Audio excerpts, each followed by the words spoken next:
అదే RTV app వార్తల్ని క్షణాల్లో చదివే అవకాశం ఉంటుంది. ఒక న్యూస్ పేపర్, ఒక టెలివిజన్ ఛానల్ మీ చేతుల్లో ఎప్పుడూ ఉంటాయి.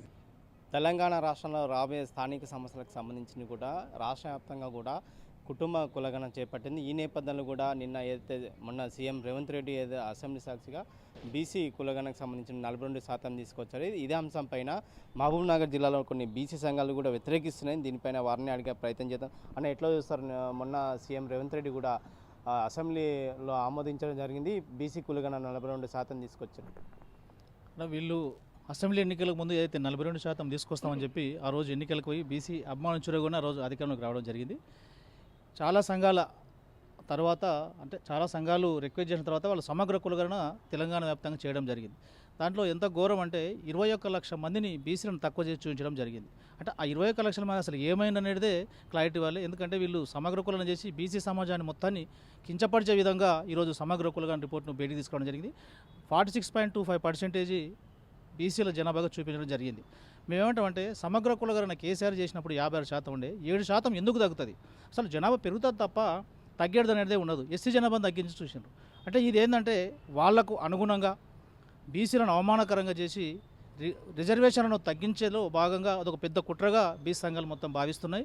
అదేవిధంగా వాళ్ళ జనాభాను పెంచి చూపెట్టిన అగ్రవర్ణాలది 13% దాకా పెంచి చూపెట్టుకున్నారు. ఎందుకొరకంటే ఈడబ్ల్యూఎస్ను కాపాడుకోలే వాళ్ళు. ఈరోజు దేశవ్యాప్తంగా కానీ రాష్ట్ర వ్యాప్తంగా కానీ ఈడబ్ల్యూఎస్ మీద పెద్ద చర్చ జరుగుతున్న ఈ తరుణంలో దాన్ని ఏ విధంగానైనా ఈడబ్ల్యూఎస్ను మేము కాపాడుకోలే, మా పిల్లలే రేపు భవిష్యత్తులో ఆ ఈడబ్ల్యూఎస్ ఫలాలు అనుభవించాలని ఒక తాపత్రయంతో ఈరోజు కాంగ్రెస్ పార్టీ సమగ్ర కులగణనలో అగ్రవర్ణాలను ఎక్కువ పర్సెంటేజ్ చూసి బీసీలను తక్కువగా చూపించడం జరిగింది. దీన్ని పూర్తిగా మేము వ్యతిరేకిస్తున్నాం. ఏదైతే రాష్ట్ర వ్యాప్తంగా రోజు సమగ్ర కులగణనకు పట్టుబట్టినామో మేము దాన్ని ఈ రీసర్వే చేయాలని కూడా మేము ఇప్పుడు గట్టిగా పట్టుబడడం జరుగుతుంది.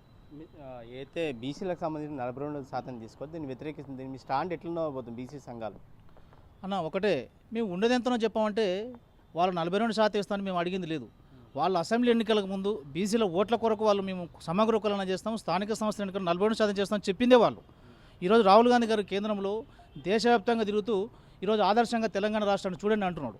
ఎక్కడ చూడండి అసలు వాళ్ళు హైకమాండ్కే వాళ్ళు రాహుల్ గాంధీకే మోసం చేసిన సందర్భం కనిపిస్తుంది. ఎందుకొరకంటే 46% చూపించడంతోనే వాళ్ళు కేంద్రాన్ని మోసం చేసినట్లు అవుతుంది, వాళ్ళ హైకమాండ్ మోసం చేసినట్టుంది, రాహుల్ గాంధీని మోసం చేసినట్టు. మేము రాహుల్ గాంధీ గారు కూడా ఒకటే రిక్వెస్ట్ చేస్తున్నాం, మీరు రాష్ట్రంలో జరిగిన సమగ్ర కులగణన మీద డీటెయిల్గా మీరు ఒకసారి తీసుకొని రీసర్వేకు మీరు కూడా రాష్ట్ర ప్రభుత్వానికి ఒక సలహా ఇవ్వాలని కూడా మేము కోరుతున్నాం. రేపు భవిష్యత్తులో కాంగ్రెస్ పార్టీ అయితే సమగ్ర కులగణన చేసిందో దాన్ని ఖచ్చితంగా రీసర్వే చేయవలసిందే. ఎందుకొరకంటే బీహార్లో జరిగితే దాదాపు 26 సార్లు అక్కడ ముఖ్యమంత్రి సమీక్షా సమావేశాలు చేయడం జరిగింది. ఎలా జరుగుతుంది సమగ్ర కులగణన డేటా తీసుకొని జరిగింది. మన ముఖ్యమంత్రి రేవంత్ రెడ్డి గారు సమగ్ర కులగణన స్టార్ట్ అయిన నుంచి ఒక్కరోజు కూడా ఒక్క సమీక్షా సమావేశం పెట్టింది లేదు. అప్పుడే అర్థమవుతుంది వీళ్ళు బీసీలకు ఎంత వ్యతిరేకంగా ముద్రపడి దాన్ని ఏదో తూతు మంత్రంగా చేసి దాన్ని ముందరికి తీసుకుపోలే, బీసీలను ఏదో సాటిస్ఫై చేయాలనే ఉద్దేశంతో చేసిన సర్వే కాబట్టి ఖచ్చితంగా మేము పూర్తిగా ఈ సర్వేని వ్యతిరేకిస్తున్నాం. భవిష్యత్తులో ఇదే కంటిన్యూ చేసుకొని వాళ్ళు ఇదే ఫిగర్ చూపెట్టి రేపు ఎన్నికలకు పోతే ఊరూరా ఖచ్చితంగా రేవంత్ రెడ్డి గారు సొంత జిల్లా మహబూబ్నగర్ జిల్లా కాబట్టి ఈ జిల్లా నుంచే మేము ఖచ్చితంగా ఒక స్టాండ్ తీసుకొని ఏ విధంగా ముందుకోవాలి ఆ ఈడబ్ల్యూఎస్ గురించి ఈ సమగ్ర కులగణన బీసీలకు జరిగిన అన్యాయం మీద ఖచ్చితంగా మేము గ్రామాన ఆ రిపోర్ట్ను చూపించి వాళ్ళకు వ్యతిరేకంగా ఖచ్చితంగా రేపు భవిష్యత్తులో ముందరికి వెళ్తాం.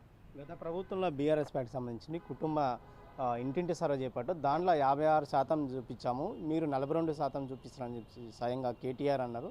దీని మీద ఎట్లా? 100% కదా. అప్పుడు సమగ్ర కులగణన ఒకటే రోజు చేయడం జరిగింది. ఆ రోజు పెద్ద ఎత్తున ఒక పండుగ వాతావరణంలో ఆ రోజు క్రియేట్ అయింది తెలంగాణ వ్యాప్తంగా. ఆ రోజు క్లియర్గా వాళ్ళు తీసుకోవడం జరిగింది.